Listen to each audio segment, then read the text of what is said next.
करू शकता. तुमचा आडवा ठेवताल कॅमेरा? हो. ठीक आहे. हो हो. ओम पार्थाय प्रतिबोधितां भगवता नारायणेन स्वयं व्यासेन ग्रथितां पुराणमुनिना मध्ये महाभारतम् अद्वैतामृतवर्षिणीं भगवतीम् अष्टादशाध्यायिनीम् अम्ब त्वामनुसन्दधामि भगवद्गीते भवद्वेषिणीम् नमोऽस्तु ते व्यासविशालबुद्धे फुल्लारविन्दायतपत्रनेत्र येन त्वया भारततैलपूर्णः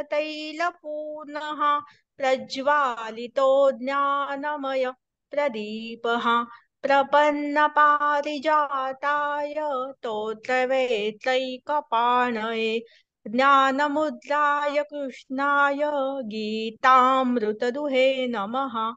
वसुदेवसुतं देवां कंसचाणूरमर्दनं देवकी परमानन्दं कृष्णौ वन्दे जगद्गुरुम् मूकं करोति वाचालं पङ्गुल्लङ्घयते गिरिं यत्कृपातमहौ वन्दे परमानन्दमाधवम् नारायणं नमस्कृत्य नरै चैव नरोत्तमं देवीं सरस्वतीं व्यासं ततो जयमुदीरयेत्।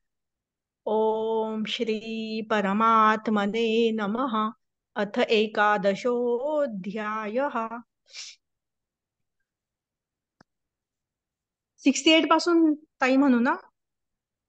33 ते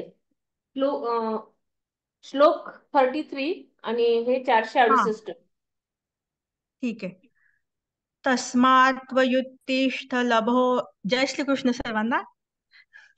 तस्मात् त्वमुत्तिष्ठ यशो लभस्व जित्वा शत्रून् भुङ्क्ष्व राज्यं समृद्धम् मयैवैते निहताः पूर्वमेव निमित्तमात्रं भव सव्यसाचिन्. ओबी 68. तैसा संन्याचा यया बघा मोड तैसा संन्याचा यया बघा मोडता वेळू न लगेल पैगा मनोनी उठी उठी वेगा शहाणा होई. त्याप्रमाणे या सैन्याचा आकार मोडायला अरे अर्जुना वेळ लागणार नाही, म्हणून सत्वर उठ शहाणा हो. तुवा तुवा गो ग्रहणाचेनी अवसरे घातरे मोहनास्त्र एकसरे मग विराटाचेनी महाभेडे उत्तरे आसडुनी नागविले. विराटाजवळच्या गायी हरण करण्यास जेव्हा कौरव मत्स्य देशात आले होते त्यावेळेस सरसकट सर्वांसच तू मोहनास्त्र घातलेस. मग विराटाच्या अत्यंत भिन्न अशा उत्तरा नावाच्या मुलाने सुद्धा अशी सर्वांची शस्त्रे हिसकावून त्यांना लग्न केले. आता हे त्याहुनी निपटारे जाहले निवती आई ते रण पडिले घेई यश रिपू जिंतिले एकलेनी अर्जुने. आता हे सैन्य त्यापेक्षा निकृष्ट झाले आहे. आयताच युद्ध प्रसंग आला आहे तर त्यांचा संहार कर. एकट्या अर्जुनाने शत्रूला जिंकले असे यश मिळव. आता कोरडे यशची नोहे समग्र राज्य ही आले आहे. तू निमित्त मात्राची होय सव्यासाची. आणि केवळ यशच नव्हे तर त्याच्या बरोबर राज्यही आले आहे. हे सव्यासाची तू केवळ निमित्त मात्र हो. द्रोणय च भीष्मय च. श्लोक 34. द्रोणय च भीष्मय च जयद्रथय च कर्णन् तथान्यानपि योधवीरान् मया हतांस्त्वैजहिमा व्यतिष्ठा युध्यस्वरेतासि रणे सपत्नान्. द्रोण भीष्म जयद्रथ आणि कर्ण तसेच इतर योद्धे यांना मी मारले आहे. त्यांना तू मार भिवू नकोस, युद्ध कर. युद्धात तू शत्रूंना जिंकशील. ओबी 72 आता बोलतीये. माझा आवाज येतोय ना? हो हो, येतोय ते. हा. द्रोणाचा पाडू न करी भीष्माचे भय न धरी कैसेनी कर्णावरी परजू हे न म्हण. द्रोणाची पर्वा करू नकोस, भीष्मांचे भय धरू नकोस, कर्णावर शस्त्र कसे धरू असे म्हणू नकोस, जयद्रथाबद्दल कोणता उपाय करावा याविषयी मनात चिंता विचार करू नकोस. इतरही जे नावाजलेले वीर आहेत, कोण उप कोण उपायू जयद्रथा की जे, हे न चिंतू चित्त तुझे, आणि कही आणि आठी जे जे नाव निगे वीर. अं,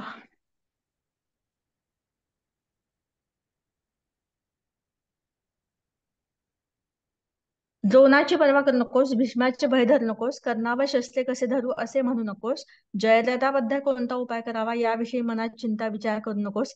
इतरही जे नावाजलेले वीर आहेत, तेही एक एक आघवे चित्रींचे सिंहाले मानावे, जैसे बोलोनी हात घ्यावे पुसोनिया.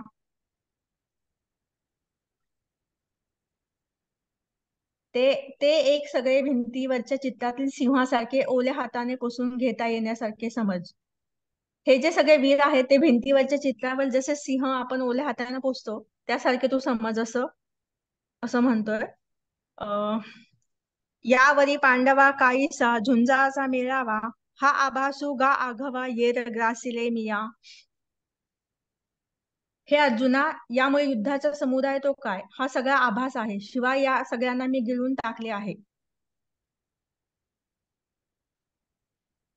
जेव्हा तुवा देखिले हे माझा वदनी पडिले, तेव्हाची यांचे आयुष्य सरले आता रीती सोपे.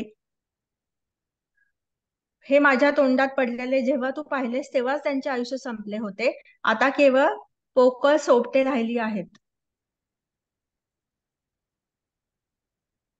मनोनी वहिला उठी मिया मारिले तू निवर्ती, न दिगे शोक संकटी नाठी लिया. या यास्तव सत्वर उठ, मी यांचे सामर्थ्य नष्ट केले आहे, तू केवळ देहाला मार, खोट्या शोक संकटात शिरू नकोस. आपणची आडकिळा की जे, जो कौतुके जैसा विंधोनी पाडिजे, तैसे देख गा तुझे निमित्त आहे. आपणच लगोऱ्याच्या खेळात 4-6 लाकडांचे ठोकळे एकावर एक मांडून खिळखिळे लक्ष तयार करावे आणि मग चिंध्याड्या चेंडूने वेधून पाडावे, तसे तुझे निमित्त आहे असे जाण. बापाविरुद्ध जे जाहले, ते उपजतांची वाघे नेले, आता राज्यशी संचले यश तू भोगी. बाबा रे, तुझ्या विरुद्ध जे काही झाले होते ते उत्पन्न होता क्षणीच वाघाने नेले असे समज, आता तू राज्यासह साठवलेले यश भोग.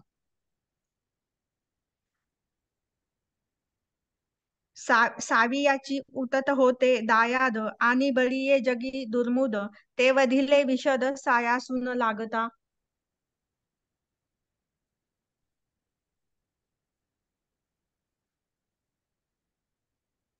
बाबा रे, तुझ्या विरुद्ध जे काही झाले होते ते उत्पन्न होता क्षणीच वाघाची. त्याच्या पुढचं. तुझे भाऊबंद सहजच राज्याच्या गर्वाने मस्तवाल झाले होते आणि जगात बलवान दुराभिमानी झाले होते. तुझे भाऊबंद सहजच राज्याच्या गर्वाने मस्तवाल झाले होते आणि जगात बलवान दुराभिमानी झाले होते, ते मी कष्ट न लागता उघड उघड मारले आहेत. म्हणजे भगवान अर्जुनाला म्हणतात की तुझे भाऊबंद फार मस्तवाल आणि बलवान आणि दुराभिमानी झाले होते, तर त्यांना मी मारलं आहे, त्यामुळे तू त्यांच्या मरणाची चिंता करू नकोस. 80वी सॉरी 81. ऐसिया या गोष्टी विश्वांच्या वाकपटी, लिहून निघाली किरीती जगा माझी. हे अर्जुना, या गोष्टी विश्वाच्या प्रतिज्ञापत्रावर लिहून ठेव आणि विजयी हो. श्लोक 35. संजय उवाच एतच्छ्रुत्वा वचनं केशवस्य कृतायजरिल्वैपमान किरीति, नमस्कृत्वा भूय एवाह कृष्णं सगद्गतं भीत प्रणम्य. ऐसी आघवीची हे कथा, तया अपूर्ण मनोरथा, संजयो सांगे कुरुनाथा, ज्ञान देवो म्हणे.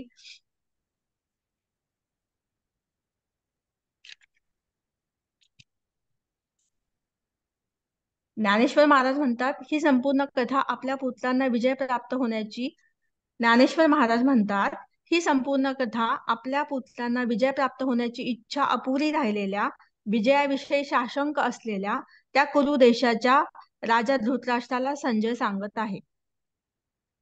मग सत्यलोकोनी गंगाजल सुतलिया वाजत खराळ, तैसी वाचा विषाय बोलता तया. मग त्या सत्य लोकांपासून गंगेचे पाणी सुटल्यानंतर खळखळ वाजत जसे खाली येते, त्याप्रमाणे भगवान श्रीकृष्ण गंभीर वाहते त्या अर्जुनाला बोलता झाला. ना तरी महामेघांचे उमाळे घरघरीत एके वेळे, का घुमघुमिला मंदाराचाळे क्षीराब्दी जैसा.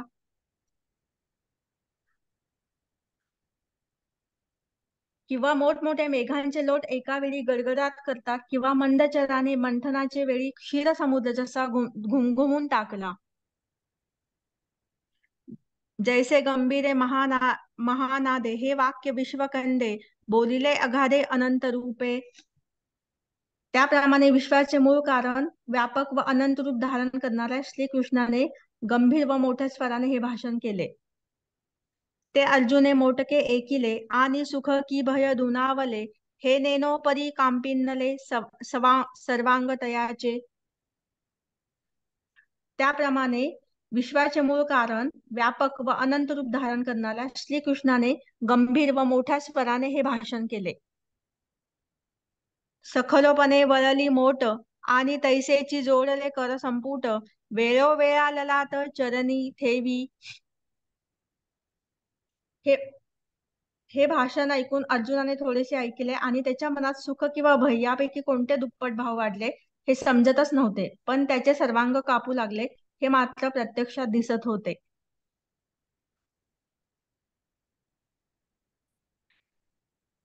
तेवेची काही बोलो जाये, तव गळा बुजलाची थाये, हे सुख की भय होये हे विचारा तुम्ही.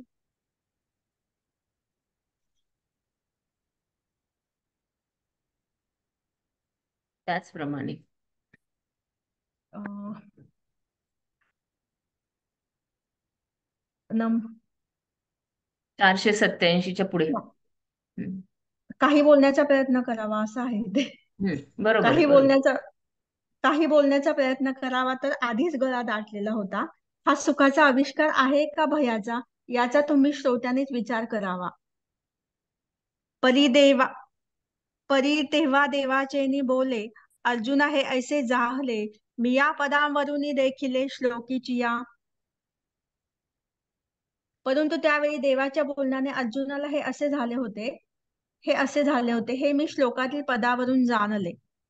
मग तैसेची भेन भेन पुढती जो हारुनी चरण, मग म्हणे जी आपण ऐसे बोलिले ती. मग तो अर्जुन तसाच भीत भीत पुन्हा एकदा चरणांना नमस्कार करून नंतर म्हणाला, महाराज आपण असे म्हणालात ना, असा प्रश्न विचारतो अर्जुन. श्लोक 36.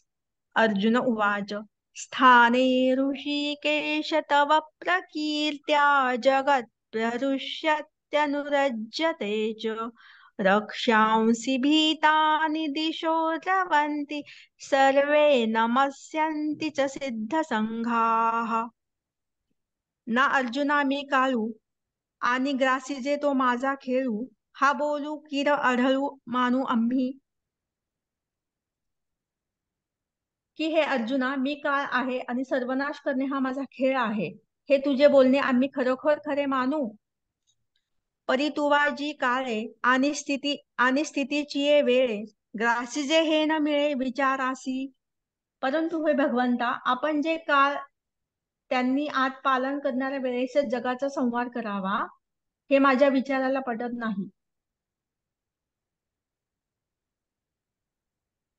ऐसेनी अंगीचे तारुण्य मोडावे, कैसे नव्हे ते वार्धक्य काढावे, मनोनी करू मनसी ते नव्हे बहुत करुनी.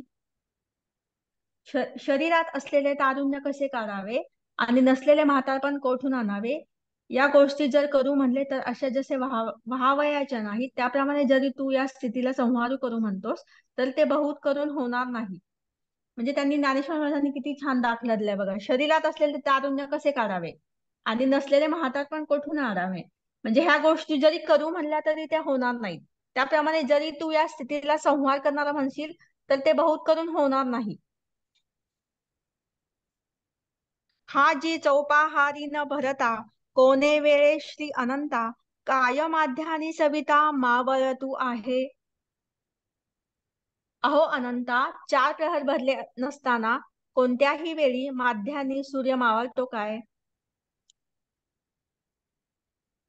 पै तुझ अखंडिता काळा तिन्ही आहा तिजे वेळा त्या तिन्ही परी सबळा आपुलाला समयी. देवा, अखंडित असे जे आपण काळ त्या आपल्या तिन्ही वेळा उत्पत्ती स्थिती लय आहेत, तथापि त्या तिन्ही वेळा आपल्या समयास पूर्ण सामर्थ्यवान आहेत. म्हणजे भगवंताचं स्थिती, उत्पत्ती स्थिती आणि लय, ब्रह्मा विष्णू महेश आपण म्हणतो. तर ते एक विशेषण इथं भगवंताचं हे केलेलं आहे. म्हणूनच आपण त्याला ऋषी महेश्वर असं म्हणतो. ब्रह्मा ईश म्हणजे महेश आणि केशव. कितवी होती? जे वेळी 496 चालू आहे. ते वेळी स्थिती प्रय ते वेळी स्थिती प्रयो हारपती आणि स्थिती काळी न मिरविती उत्पत्ती उत्पत्ती प्रयो प्रलय.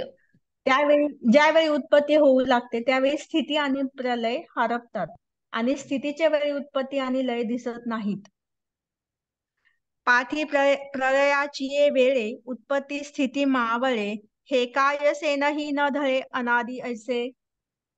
नंतर प्रलयाच्या वेळी उत्पत्ती आणि स्थिती या मावळतात.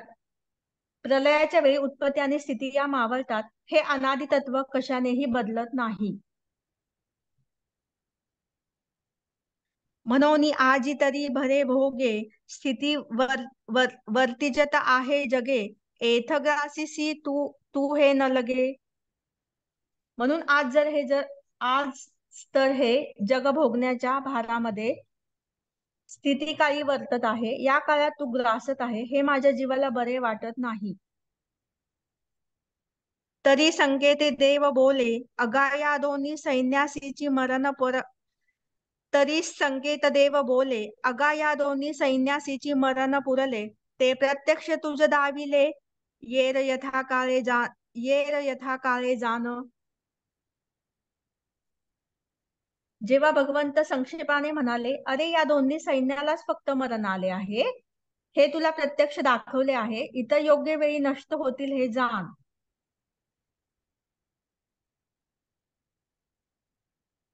हा संकेतू जव अनंता वेळू लागला बोलता तव अर्जुने लोक मागुता देखीला यथास्थिती.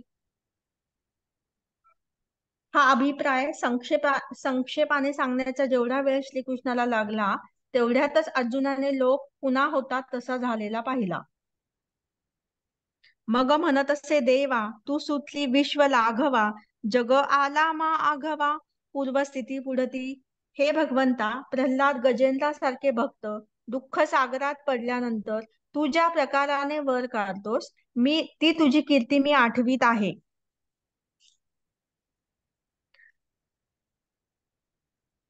परी पडिली या दुःख सागरी तू काढीसी का जया परी हे कीर्ती तुझी श्रीहरी आठवीत असे. भगवंता, ही तुझी कीर्ती पुन्हा पुन्हा आठवताना मी ब्रह्मसुखाचा सोहळाच अनुभवित आहे आणि त्यामध्ये हर्षरूपी अमृताच्या लाटांवर लोळत आहे.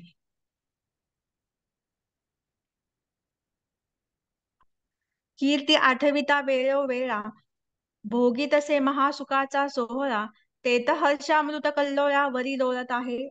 सॉरी, आता जर सांगितलं त्याचं ते आहे 3 मध्ये. हे देवा, जिवंत राहिल्यामुळे हे जग तुझ्याविषयी प्रेम धारण करत आहे. नाही, भगवंता, ही तुझी कीर्ती पुन्हा पुन्हा आठवताना मी ब्रह्मसुखाचा सोहळाच अनुभवित आहे आणि त्यामध्ये हर्षरूपी अमृताच्या लाटांवर लोळत आहे. देवा जी आले पण जग धरी तुझ्या ठाई अनुराग आणि दुष्टातया भंग अधिकाधिक. देवा जिवंत राहिल्यामुळे हे जग तुझ्याविषयी प्रेम धारण करत आहे आणि त्या दुष्टांना तर तुझ्याविषयी अधिकाधिक भंग वाकडेपणा आहे. पै त्रिभुवनीची या राक्षसा महाभय तू ऋषिकेशा म्हणून परता ती दिशा पहिलीकडे. पण हे ऋषिकेशा त्रिभुवनातील राक्षसांना तू म्हणजे महाभयच, दुष्टांना अधिकाधिक नाश आहे. एथ सुर जिद्द किन्नर किंबहुना चराचर ते तुझ देखोनी हर्ष निर्भर नमस्कारित असती. परंतु भगवंता, याच ठिकाणी इतर जे देव सिद्ध किन्नर किंबहुना चराचर तुला पाहून हर्षभरित होऊन नमस्कार करतात. कस्माच्च तेन न श्लोक 37 कस्माच्च तेन नमेरन् महात्मन् गरीयसे ब्रह्मणोऽप्यादिकर्त्रे अनंत देवेश जगन्निवास त्वमक्षरं सदसत्तत्परयत्. एथगा कवना कारणा राक्षस हे नारायणा न लगतीची चरणा परते जाहले. हे नारायणा, इथे राक्षसला शरण न येता कोणत्या कारणाने पळू लागले? आणि हे तू तू ते काही पुसावे, येतुलाले आम्हासीही जाणवे, तरी सूर्योदयी राहावे कैसेनी तमे. आणि हे जरी तुला विचारावे, एवढे तर आम्हाला समजते की सूर्योदय झाल्यानंतर अंधाराने कसे राहावे. तू स्वप्रकाशाचा आगरू आणि झाला आहासी गोचरू म्हणून या निशाचर केरू फिटला सहजे. देवा, तू आत्मप्रकाशाची खान आहेस आणि आम्हा पुढे साक्षात प्रगट झाला आहेस, म्हणून सहज राक्षसांची दुर्दशा उडाली आहे. तू हे येतुले दिवस आम्हा काही नेनवेची श्रीरामा, आता देखत असे महिमा गंभीर तुझा. इतके दिवस हे श्रीरामा, हे आम्हाला कळूही शकत नव्हते, आता तुझा गंभीर महिमा आम्ही पाहू शकतो. जेथुनी नाना सृष्टीची या वेवळी पसरती भूतग्रामाची या वेली, तया महत ब्रह्मा ते व्याली दैविकी इच्छा. जेथून अनेक सृष्टीच्या पंक्ती आणि प्राणी मात्रांच्या समुदाय रूप वेली उत्पन्न होत असतात, त्या महत ब्रह्माला प्रभू आपली इच्छा प्रसवली आहे. देवो निस्सीमित तत्व सदोदित देवो निस्सीमित तत्व सदोदितु देवो निस्सीम गुण अनंतु देवो निस्सीम साम्य सततु नरेंद्र देवाचा. जेथून अनेक सृष्टीच्या पंक्ती आणि प्राणी मात्रांच्या समुदाय रूपी वेली उत्पन्न नाही सॉरी हे भगवंता, तू अमर्याद तत्वरूप आहेस, तू त्रिकाल बाधित आहेस, तू अंतरहित अमर्याद गुणवान आहेस. हे देवा तू अमर्याद समवृत्तीचा आहेस. हे देवा, तू देवांचा देव आहेस.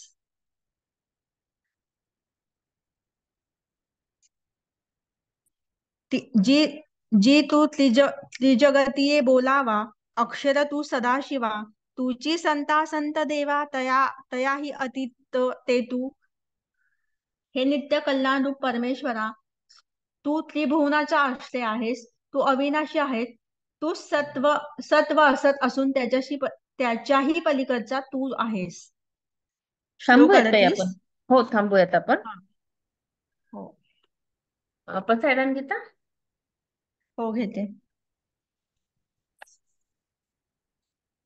आता विश्वात्मके देवे येने वाग्यज्ञे तोषावे तोषोनिमज द्यावे पसाय दान हे जे खरांची व्यंकटी सांडो तया सत्कर्मी रती वाढो भूता परस्परे पडो मैत्र जीवाचे दुरितांचे तिमिर जावो विश्वस्वधर्म सूर्ये पाहो जो जे वांछील तो ते लाहो प्राणी जात वर्षत सकल मंगळी ईश्वर निष्ठांची मांदियाळी अनवरत भूमंडळी भेद तू भूता चला कल्पतरूंचे आरव, चेतना चिंतामणीचे गाव, बोलते बोलते जे अर्णव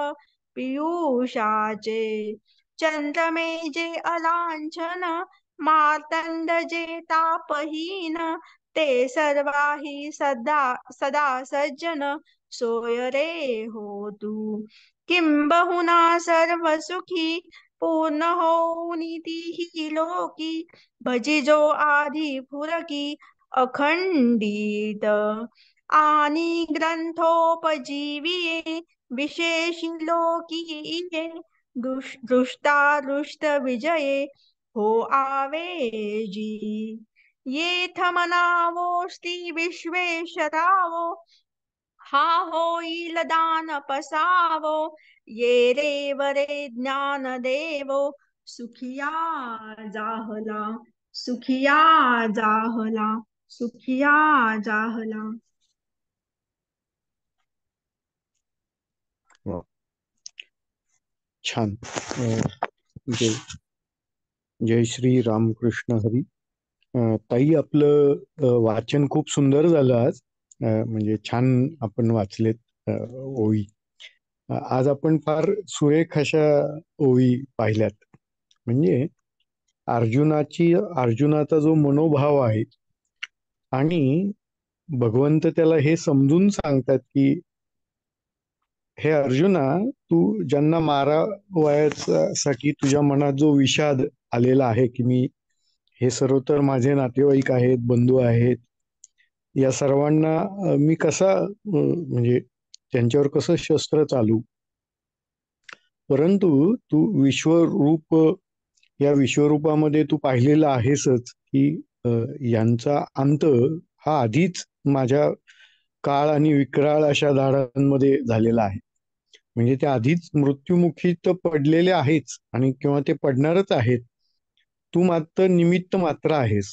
बरोबर. म्हणजे त्यांचा मृत्यू माझ्याकडून आधीच झालेला आहे.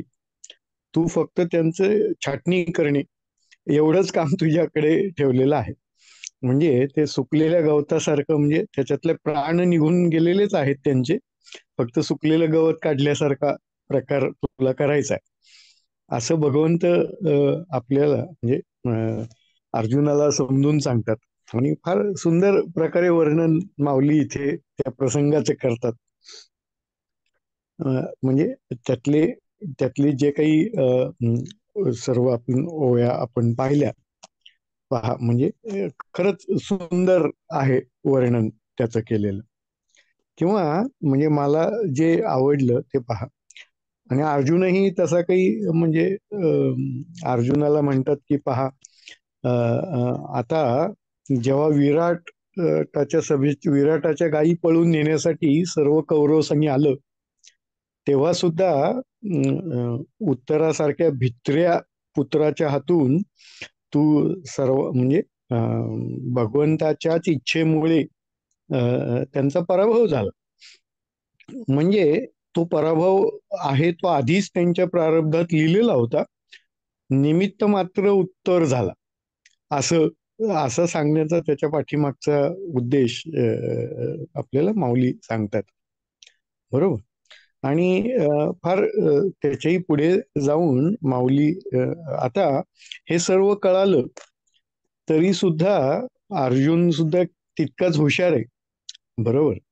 अर्जुन सुद्धा काय म्हणतो, भगवंत तुम्ही जरी मला सांगत असाल की त्यांना तुम्ही म्हणजे आधीच तुमच्या हातून त्यांचा मृत्यू ओढवलेला आहे, आणि मी जरी निमित्त मात्र आहे, तरी हे कसं शक्य आहे? कारण मध्यानीचा सूर्य आला, कारण तुमचं जे काही रूप आहे हे सर्व काळाच्या पद्धतीने चालतं. म्हणजे उत्पत्ती, स्थिती आणि लय या क्रमानेच तुम्ही जाता. मध्ये आधीच म्हणजे सूर्य माथ्यावर असताना सूर्य मावळायला लागलाय, अशी स्थिती तुम्ही मला कशी सांगू शकता? बरोबर. किंवा एखादा व्यक्ती तरुण आहे तर तो तरुण नाहीच आहे, आणि म्हणजे म्हातारपण त्याला आलेलं आहे असं तुम्ही, आणि तो मृत्यूला ओढवण्याच्या जवळ आलेला आहे, अशी तुम्ही कल्पना मला कशी करायला लावता? बरोबर. म्हणजे फार सुंदर असा संवाद आहे हा. आणि म्हणजे कसं दोन्हीकडचे प्रश्न आहेत. म्हणजे पहा, भगवंत सुद्धा समजून सांगतात की तू तू मी सगळ्या जगाचा करता मी आहे, तू निमित्त मात्र आहेस. बरं, तुझ्या हातून तो संहार होणार आहे या दोन्ही सैन्यांचा. म्हणजे कौरव आणि पांडवांमधील पण जे सैन्य मृत्युमुखी पडणार आहेत, त्यांचा संहार आधीच झालेला आहे. तू मात्र निमित्त मात्र आहेस. पण अर्जुन सुद्धा त्यांना त्याच बौद्धिक चातुर्याने असं म्हणतो की तुम्ही काळाच्या आधीच त्यांना कसं मारू शकता. बरोबर, कारण काळाच्या नियमांनी तुम्ही सुद्धा बांधलेलेच आहात. कारण ही स्थिती अनादी कालापासून चालत आलेली आहे. पूर्वी तर सुद्धा तसंच झालं, आज सुद्धा तसंच होणार आणि उद्या सुद्धा तसंच होणार आहे. बरोबर, म्हणजे परमेश्वर हा अनादी आहे, वर्तमानकाळी अस्तित्वात आहे आणि अनंतकाळी म्हणजे भविष्यात सुद्धा अस्तित्वात असणारच आहे.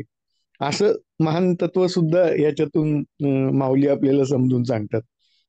आणि स्थिती काळाचं वर्णन कशा प्रकारे चातुर्याचा संवाद हा दोघांमध्ये चाललेला आहे हे माऊली इथे सांगण्याचा प्रयत्न आपल्यासाठी करत आहेत. आता त्याच्यापेक्षाही पुढे जाऊन उत्तर दिलेलं कसं पहा. या दुःखांच्या सागरातून सुद्धा हे परमेश्वरा तूच त्यांना बाहेर काढतोस, हीच तर तुझी कीर्ती आहे. म्हणून तर तुला हरी म्हणून आम्ही आठवीत असतो. आणि तुझ्या कीर्तीने तुझी कीर्ती आठवल्यामुळेच आम्हाला ब्रह्मसुखाचा सोहळा उपभोगायला मिळतो आणि आम्ही हर्षरूपाच्या म्हणजे आनंदाच्या लाटेंवर लोळत असतो. देवा, तुझ्या ठाई माझी किती प्रीती मी धरलेली आहे आणि दुष्टांना तुझ्यापासून अधिक अधिक नाशच होतो. म्हणजे त्रिभुवनातील जे राक्षस आहेत ते सर्व राक्षस सुद्धा तुला मृत्यूच्या भयाने पाहून पळून जातात. बरोबर, आणि जे सूर सिद्ध किन्नर हे जे काही आहेत, हे सर्व सुद्धा स्थावर जंगमात्मक जे जग आहे ते सर्व तुला पाहून आनंदित होतं आणि तुला वारंवार नमस्कार करतं. म्हणजे असं हे फार महत्वाचं असं गोष्ट आहे की महत्वाचं गीतेतलं रहस्य काय. म्हणजे गीता ही ज्ञानमय आहे, बरोबर, पण गीतेचं एका वाक्यात रहस्य सांगायचं झालं तर भगवंतांनी असं सांगितलंय की म्हणजे भगवंतांना शरण जा. बरोबर, म्हणजे हे भक्तांनो, तुम्ही भगवंतांना शरण जा. हाच तुमचा शेवटचा पर्याय. म्हणजे तुम्ही कर्म केलं, तुम्ही कर्माच्या सिद्धता केल्या, तुम्ही ज्ञान मिळवलं, तुम्ही संन्यास घेतला, तुम्ही त्याग केलात, तुम्ही सर्व जरी केलं तरी विश्वरूप ह्या सर्व विश्वाचं चलनवलन म्हणजे स्थिती, पालन पोषण म्हणजे काय, उत्पन्न, स्थिती आणि संहार, हे सर्व त्या भगवंताच्या कालरूपी अंशामुळेच नियंत्रित होत आहे आणि त्याच्याच कर्तृत्वामुळे हे सर्व चाललेलं आहे. आणि ह्या कर्तृत्वाला शरण जाणं एवढंच काय ते फक्त भक्तांच्या हातात आहे, बाकी काही आपल्या हातात नाही, असं सांगण्याचा प्रयत्न म्हणजे अख्ख्या गीतेचं सार ते एका वाक्यात सांगता येतं की बाबा महत्वाचं काय अर्जुनाला सांगण्याचं उद्देश माऊली इथं तेच सांगतात की हे विश्वरूप जरी असलं तरी भगवंतांना शरण जाण्यातच आनंद आहे. भगवंतांच्या च्या लीला आहेत त्या इतक्या आघात आहेत की त्या कळणं सुद्धा आपल्याला अवघड आहे आणि त्याच्यासाठीच त्यांना शरण जाणं हेच आपल्या हातात आहे. त्यामुळे तू कितीही बुद्धी चातुर्याचा उपयोग केलास आणि कितीही मला सांगितलंस की सूर्य मदानीला असताना ढळेल कसा, मनुष्य तरुण असताना मृत्युमुखी पडेल कसा, किंवा म्हातारपणी तो म्हातारा झाला असं म्हणेल कसा. बरं, असं फार सुंदर वर्णन माऊली इथे करतात. चालेल, मी इथे थांबतो. आता कोणाला, जयाताईंना मला वाटतं कोणी हात वर केला. जयाताई, तुम्ही सांगा. मी थांबतो. जय रामकृष्ण हरी.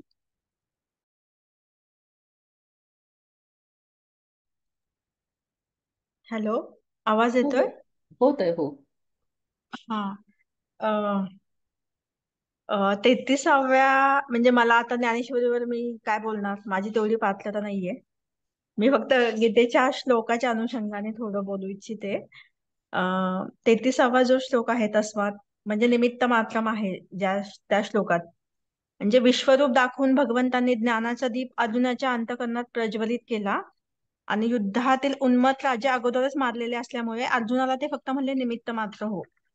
आणि जो किरीटी म्हणून जो श्लोक आला, म्हणजे एक जो शब्द आलाय 35व्या श्लोक मध्ये, किरीटी म्हणजे इंद्राने अर्जुनाला एक सुवर्णाचा मुकुट दिला होता. तो किरीटी म्हणून आहे, म्हणजे प्रसिद्ध आहे. त्याला तो नेहमी अर्जुन नेहमी तो किरीट म्हणून तो मुकुट नेहमी आपल्या मस्तकावर धारण करायचा.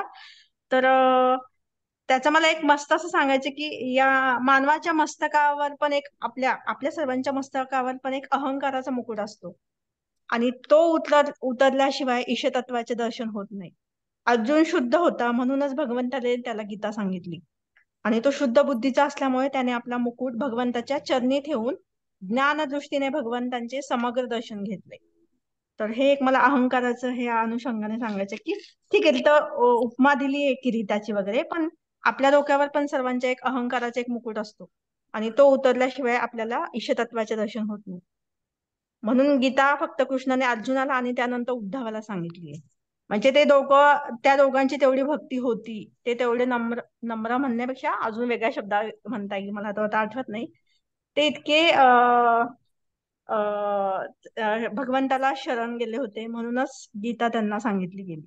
म्हणजे आता आपण म्हणतो की अर्जुनाच्या निमित्ताने आपल्याला सांगितली गेली, आपल्याला सांगायची होती, नाही. पण मला असं म्हणेन की अर्जुनाचं तेवढं श्रेष्ठत्व आहे म्हणूनच त्याला गीता सांगितली गेली. आणि मगाशी मी ते उत्पत्ती, स्थिती आणि लय त्याविषयी बोलत होते की केशव हा शब्द असा आलाय की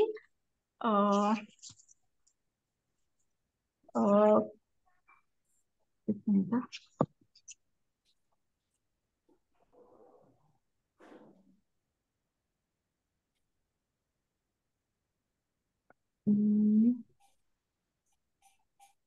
क म्हणजे ब्रह्मा, ईश म्हणजे महेश्वर आणि व म्हणजे विष्णू, असा मिळून तो केशव शब्द आलाय. म्हणजे ब्रह्मा सृष्टी निर्माण करणारा, महेश्वर म्हणजे संहार करणारा, हा, आणि विष्णू म्हणजे पालन पोषण करणारा. क म्हणजे क म्हणजे ब्रह्मा, ईश म्हणजे महेश्वर आणि व म्हणजे विष्णू, असा मिळून तो केशव शब्द झालेला आहे.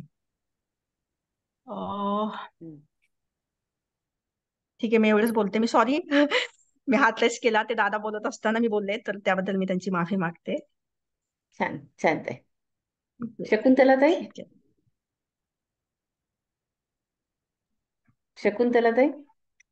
हो हो दीदी, सर्वांना जय श्री कृष्ण.